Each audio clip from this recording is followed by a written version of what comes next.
à l'époque, il fallait tromper ta femme dans le mariage. On sait que c'est l'adultère. Mais là, il dit tu convoites seulement, quoi. Or, convoiter, en vrai, ça va du regard. Tu te mets à mûrir l'idée sur la personne, la femme, et tu te fais des images, quoi. Et lui, il va lui dire par ça, tu pêches déjà. Donc ici, on voit l'intention, quoi. Et du coup, je crois bien que dans ton développement, tu disais, ici, par l'intention, le Seigneur nous montre qu'on pêche. C'est-à-dire, il faut plus tuer, tu as aussi de la rancœur, je crois bien, tu es passible aussi de meurtre. Est-ce que l'inverse aussi, c'est possible? C'est-à-dire, est-ce que je peux me dire, bon, je peux penser faire du bien à quelqu'un, j'ai déjà fait du bien. D'autant plus qu'on dit, c'est moi aussi qu'en gros, je crois bien que c'est dans les études des gens qui dit une foi sans œuvre, Isaac, est une foi morte. Donc, est-ce que le simple fait de ne pas commettre un acte, je peux dire que j'ai cet acte?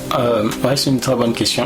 Est-ce que, voilà, selon la parole, une foi sans œuvre est une foi morte? Est-ce que de nos jours, je peux considérer qu'en gros, avoir une intention, par exemple, avoir une intention vaut un acte? Oui, en fait, donc tu vois, l'intention et l'acte sont bien évidemment différentes, mais c'est au niveau du Seigneur, tu vois. Le Seigneur, lui, il voit l'intention, il juge le cœur, il pèse le cœur, il pèse les pensées. Mais nous, les hommes, nous pesons les actions. Si Dieu nous demande de poser des actions, c'est par rapport aux hommes. Mais par rapport à Dieu, lui, c'est le cœur. Il va sonder le cœur, il va sonder les reins. Et Dieu, par rapport au Seigneur, par exemple, l'homme, toi, tu as une pensée pour pouvoir faire du bien à quelqu'un, mais la circonstance ne te permet pas de le faire. Mais Dieu, ayant vu ton cœur, Dieu va te louer pour l'action que tu allais commettre. C'est pas que tu as commis cette action, mais que tu allais commettre. Et le Seigneur voit ça certainement comme un accomplissement. C'est pourquoi tu vas voir dans l'Ancienne Alliance, il y a certains, comme des gens comme Daniel, il a eu juste à cœur de s'humilier et Dieu l'a exaucé. Dès qu'il a eu à cœur, avant que les paroles ne sortent. Tu vois, parfois même les paroles ne sont même pas encore sorties, mais le Seigneur exauce. Voilà. C'est pourquoi le Seigneur nous dit que le Père connaît tout ce que nous avons justement à dire dans la prière avant même que nos paroles ne sortent. Il connaît des choses. Mais néanmoins, ça ne nous empêche pas de poser ces actions, ça ne nous empêche pas de prier, ça ne nous empêche pas de poser. Au contraire, il faut le faire. Voilà. Mais avoir une bonne dispense de cœur, Dieu t'exauce. Moi, j'ai vu, je n'avais même pas encore demandé au Seigneur. Je me souviens, c'est une des expériences qui m'a beaucoup encouragé aussi avec le Seigneur.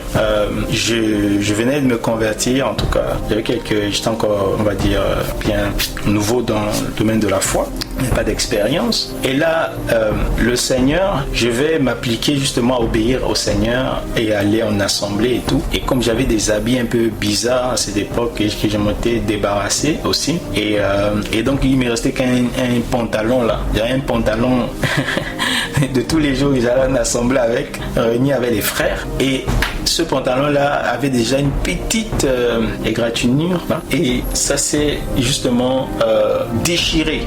Pendant que je marchais, j'ai levé le pied, je sais pas trop, j'ai fait un thrust et ça s'est déchiré justement au niveau du genou, tu vois, complètement comme si c'était un destroy au genou, bien vers la cuisse, c'est plutôt en tout cas vers le genou, je pense. C'était comme si c'était un destroy. Maintenant, j'allais en assemblée et à un moment, je me suis dit, je retourne à la maison, je vais en assemblée. Mais dans mon cœur, j'ai seulement dit, c'est dans mon cœur, hein, j'ai juste pensé, Seigneur, mon seul pantalon. C'était juste dans mon cœur que j'ai pensé. Mais je suis quand même allé en assemblée parce que j'avais à cœur le désir de me réunir avec les frères. Mais ce qui s'est passé, c'est qu'en même temps, le Seigneur va donner une vision à un frère qui n'était pas de l'assemblée, un frère qui venait à peine d'une autre province, il vient à peine d'une autre province, il se tient à Libreville, il reçoit une vision, le Seigneur lui dit, va dans tel endroit, apporte tes habits à telle personne. Et lui, quand il vient, il ne me connaît pas. Et il vient à la fin, on s'est réunis avec les frères et tout, c'est déjà à la fin du rassemblement. Il y a quelqu'un qui arrive là, et il vient avec des vêtements, et il dit que voici, et en fait il tourne, il ne voit personne, après il vient à côté de moi, et il me dit que le Seigneur m'a envoyé ici.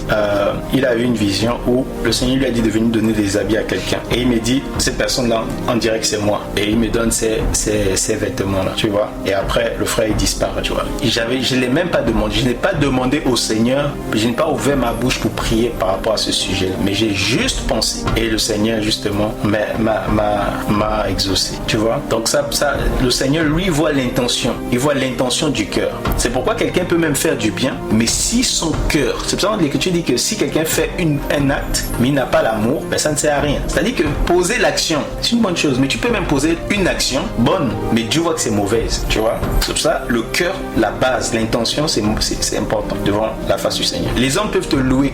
Tu poses une bonne action. Voilà, Dieu, c'est bien. Tu as donné même ta vie en sacrifice. Tu as même donné tous tes biens. Mais la parole, la doctrine du Seigneur va te montrer que non, il ne suffit pas de donner tes biens. Il ne suffit pas de te livrer en sacrifice. Il faut avoir l'amour, les sentiments de Christ qui accompagnent l'action que tu poses. Est-ce que tu vois maintenant la nuance? Et comme c'est Dieu qui sonde les cœurs et les reins, c'est lui qui va louer, c'est lui qui va approuver ou désapprouver ton action. Mais nous les hommes, si le Seigneur ne nous a pas ouvert l'intelligence ou les yeux pour voir que ça c'est une action souillée, même si les hommes l'acclament, on ne peut pas voir. On va seulement dire, ah, le frère il est bon, il est généreux, il fait beaucoup de bien. Et il y en a qui font du bien par des calculs. Il fait du bien parce qu'il veut une considération, parce qu'il veut telle chose, parce qu'il veut attirer telle attention, parce que c'est pas par rapport au Seigneur, tu vois. Il n'y a pas l'amour dans ces choses-là. Mais quand c'est l'amour du Seigneur qui te pousse, ben là c'est loué. Avant même que tu ne poses l'action. Si tu as pu la poser, gloire à Dieu, tu as l'intention et l'action. Donc voici un peu ce que je peux dire, frère.